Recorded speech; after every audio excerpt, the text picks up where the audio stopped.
Hello friends, मैंने एक Mickey mouse बनाया है जो कि दिखने में बहुत सा क्यूट लग रहा है। अगर आप भी ऐसा बनाना चाहते हैं तो हमारे चैनल पे बने रहें।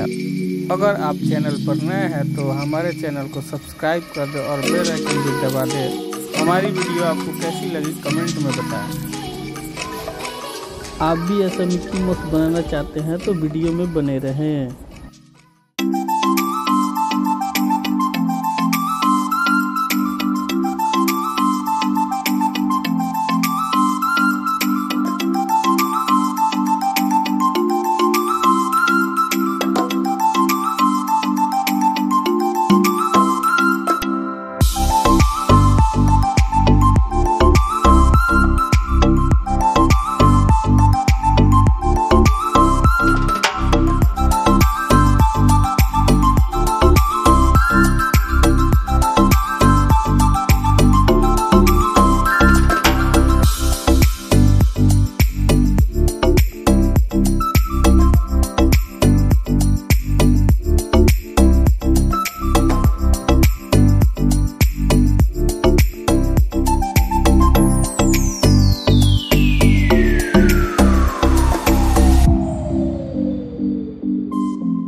वर्क सूख जाने के बाद अब हम इसे कलर करेंगे।